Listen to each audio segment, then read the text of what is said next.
जय हिंद दोस्तों, मैं सत्यम ठाकुर स्वागत करता हूं आप लोगों को दरोगा अड्डा पे। हमने बताया था कि सार संग्रह का क्वेश्चन लेकर आएंगे और वही थोड़ा सा लेट हो गया था, जिसकी वजह से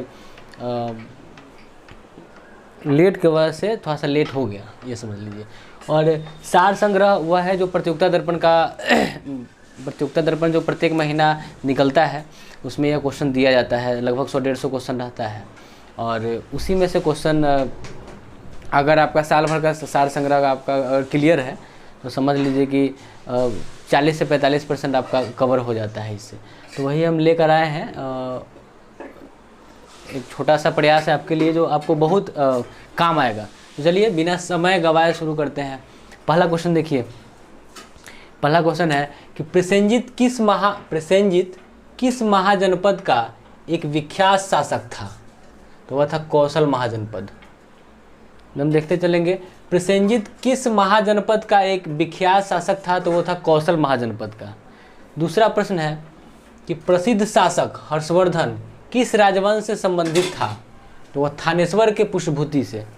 थानेश्वर का एक पुष्पभूति वंश था, उसी से जो है हर्षवर्धन संबंधित है।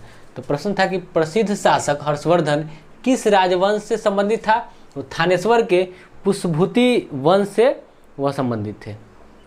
तीसरा क्वेश्चन है कि तैमूर लंग ने किसके शासनकाल में भारत पर आक्रमण किया था? तैमूर लंग ने किसके शासनकाल में भारत पर आक्रमण किया था? तो आंसर है तुगलक वंश का एक शासक था नसरुद्दीन महमूद शाह। नसरुद्दीन महमूद शाह के समय भारत पर आक्रमण किया था तैमूर लंग। ठीक है। आता है चौथा प्रश्न।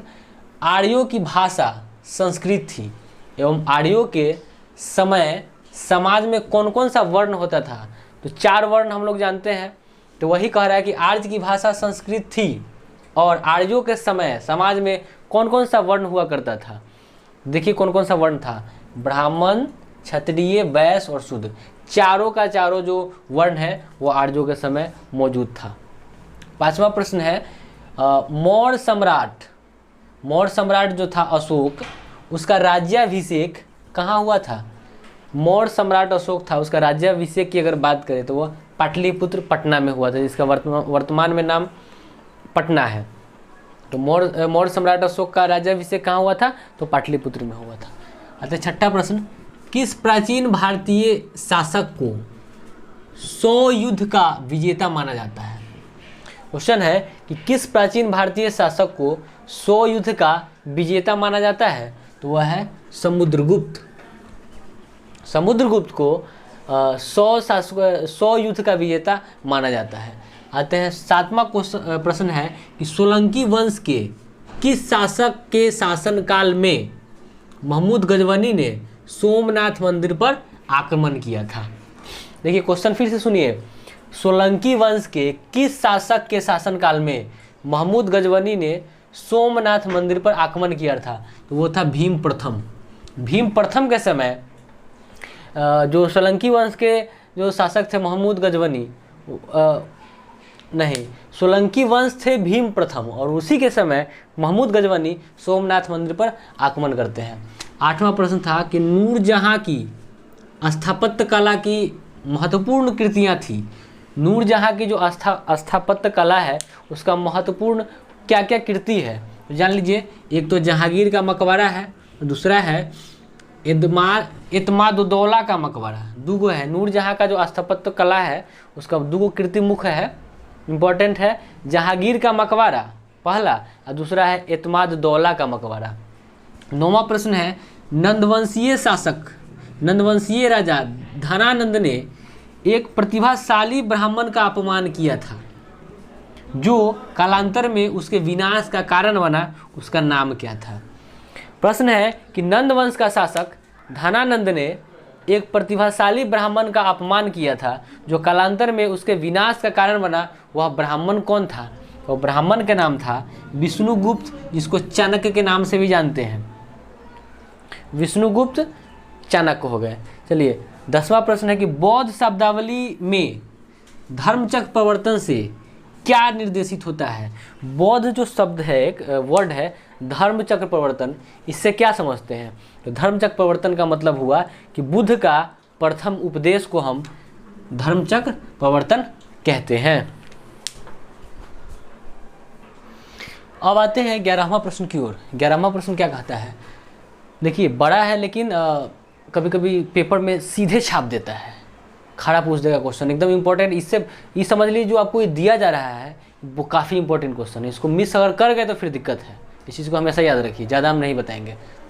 चलिए देखिए, भारतीय रियासतें शेष भारत से अलग होकर नहीं रह सकती। रियासतों के भविष्य का निर्धारण करने का अधिकार जिस जनता को है वह जनता निश्चय ही उन रियासतों की होगी। यह कथन किसका है? सुन लीजिए फिर से। कहता है कि भारतीय रियासतें शेष भारत में अलग होकर नहीं रह सकती। रियासतों के भविष्य का निर्धारण करने का अधिकार जिस जनता को है वह जनता निश्चय ही उन रियासतों की होगी। यह कथन किसका है? तो वह जवाहरलाल नेहरू जी का कथन है। क्लियर?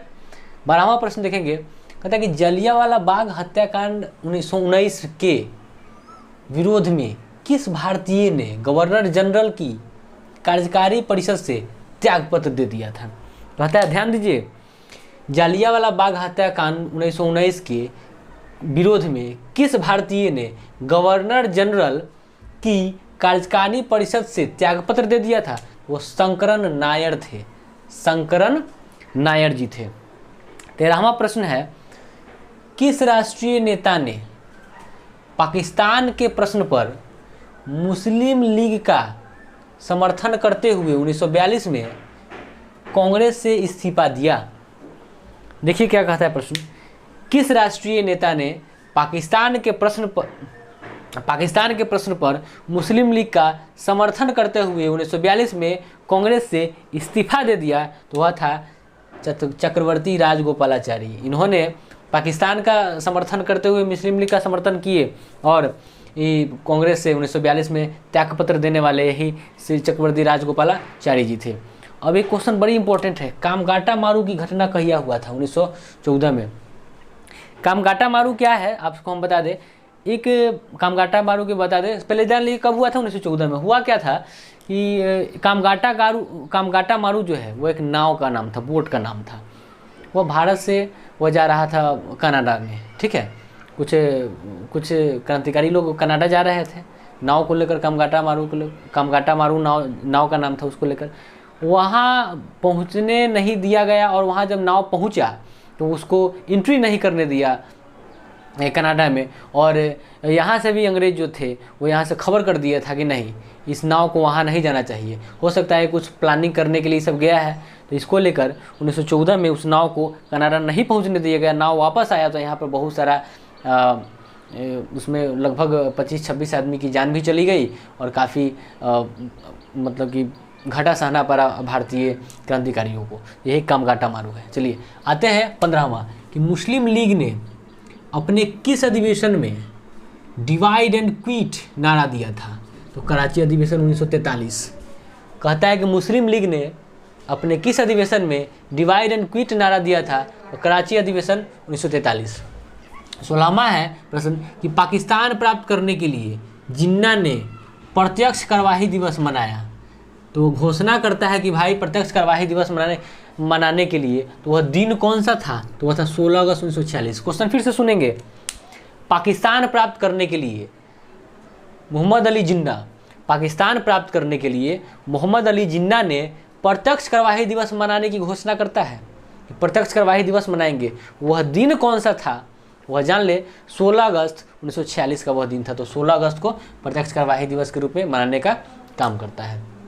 17वां क्वेश्चन है कि हालात की मजबूरी थी और यह महसूस किया गया कि जिस रास्ते पे हम चल रहे हैं उसके द्वारा गतिरोध को दूर नहीं किया जा सकता है, अतः हमको देश का विभाजन स्वीकार करना पड़ा। यह कौन कहा था? पंडित नेहरू जी कहे थे। फिर से सुनेंगे ध्यान से। हालात की मजबूरी थी और यह महसूस किया गया कि जिस रास्ते पे हम चल रहे हैं उसके द्वारा गतिरोध को दूर नहीं किया जा सकता है, अतः हमको देश का विभाजन स्वीकार करना पड़ा। यह कहने वाले यह वक्तव्य जो थे किनका था? वो पंडित नेहरू जी का यह वक्तव्य था, पंडित जवाहरलाल नेहरू जी का यह वक्तव्य था। 18वां प्रश्न कहता है, ब्रिटिश सरकार ने जालियांवाला बाग हत्याकांड जांच के लिए जो कमीशन बैठाया था, ब्रिटिश सरकार ने जालियांवाला बाग हत्याकांड के जांच के लिए जो कमीशन बैठाया था उसका नाम था हंटर कमीशन। उस कमीशन का नाम था हंटर कमीशन। आते हैं 19वां प्रश्न, वह कौन घटना थी जिसमें गांधी जी ने ब्रिटिश के विरुद्ध अपना सबसे पहला असहयोग आंदोलन प्रारंभ किया था? तो वो रॉलेट कानून था। फिर से सुन ले, प्रश्न कहता है वह कौन सी घटना थी जिसमें गांधी जी ने अंग्रेज के खिलाफ अपना सबसे पहला असहयोग आंदोलन चलाया था? वह था रॉलेट कानून। फिर से सुने, वह कौन सी घटना थी जिसमें गांधी जी ने ब्रिटिश के खिलाफ अपना सबसे पहला असहयोग आंदोलन चलाने का काम किया? वो थे रॉलेट कानून। तो ये छोटा छोटा सा वीडियो लेकर, बहुत कम समय का वीडियो लेकर हम आएंगे आपके साथ, और सार संग्रह का पहला सेशन है, और इसको करने के बाद हम साल भर का करवाएंगे, 1 साल का। आप परीक्षा में जब बैठेंगे तो हमको भी पहले नहीं पता था, लेकिन धीरे धीरे पता चला। हमारे जो सर लोग थे उन लोगों का जब रिजल्ट आना शुरू हुआ, बिहार एसआई में, बिहार एसएससी में, सचिवालय में, बीपीएससी पीटी में जब आना प्रारंभ हुआ, तो उन्होंने कहे कि हाँ यह भी बहुत इंपॉर्टेंट महत्व रखता है, तो आप इसको केवल देखेंगे आपको याद हो जाएगा। क्लियर? तो हम उम्मीद करते हैं कि आपको 1-2 बार देखने के बाद याद हो जाएगा, और याद हो गया होगा। फिलहाल जय हिंद। फिर अगला सेशन लेके आ रहे हैं, मेरा विज्ञान मंथन और मॉडर्न हिस्ट्री का क्लास भी रेगुलर चल रहा है, आप लोग उसको देखना मत भूलिएगा। और यह भी बता दें कि Bihar SI, BPSC PT, UPSI, railway, SSC GD, इससे बाहर क्वेश्चन नहीं आएगा, ये मेरा विश्वास है। जय हिंद। वीडियो को लाइक, शेयर और सब्सक्राइब करें।